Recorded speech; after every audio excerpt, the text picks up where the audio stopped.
തല്ലിക്കൊന്ന് കുഴിച്ചിടാൻ പോകുന്നതും പോലെ എന്തിനാ കരയുന്നത്? അപ്പോഴാ പട്ടി നീയല്ലേ പറഞ്ഞ അവൻ നിന്റെ പെണ്ണിനെ പുറകെ കിടക്കുന്ന എന്തെങ്കിലും ചെയ്യാൻ. ഇപ്പൊ ചെയ്തതും പോലെ കുറ്റം മൊത്തം എന്റെ തലയ്ക്ക്. എന്റെ അടുത്ത് അവനൊന്ന് പേടിപ്പിക്കാനല്ലേ പറഞ്ഞത്? നീ എന്തിനാണ് അവനെ കൊല്ലാൻ പോയത്? ഞാൻ അവന്റെ അടുത്ത് മാന്യോട്ടല്ലാണ് ചോദിച്ചത്, നീ എന്തിനാ ബ്രോ അവളെ പുറകെ കിടക്കുന്ന? അപ്പൊ അവന്റെ അടുത്ത് പറഞ്ഞെന്നറിയോ, പ്രോബ്ലം എന്റെ വാപ്പോലും എന്റെ അടുത്ത് ഇങ്ങനെ വെച്ചിട്ടില്ല. ഉമ്മായി വിളിക്കുന്നത്.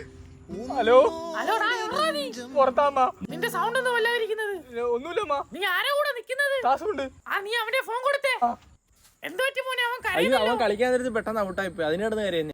മോനുള്ളതാണ് എന്റെ ഒരു ധൈര്യം. ആന്റി ധൈര്യമായിട്ടിരുന്നോ, അവനെ പൊന്നുപോലെ നോക്കിക്കോ. ഇതൊക്കെ പറഞ്ഞാണ് എന്റെ പാവം തള്ളേ നീ പറ്റിക്കുന്നേ. അല്ലടാ, ഒരുത്തനെ കൊന്ന് കുഴിച്ചിടാൻ പോകുന്ന കാര്യം ഞാൻ പറയാം. ഇയാള് വരുന്നെങ്കിൽ നീ എന്തിനാ കരയുന്നേ? പാട്ടി ആവശ്യമില്ലാത്ത എല്ലാ കാര്യത്തിലും എന്നെ പ്രോത്സാഹിപ്പിച്ച് കുഴി ചാടുക്കുന്നത് നീ ഒറ്റ വരുത്തനാ. അപ്പൊ അങ്ങനെ തന്നെ കുഴിച്ചു പിടിക്കോ? ഞാൻ പോവല്ലട കാലം കുഴിച്ചിടാ.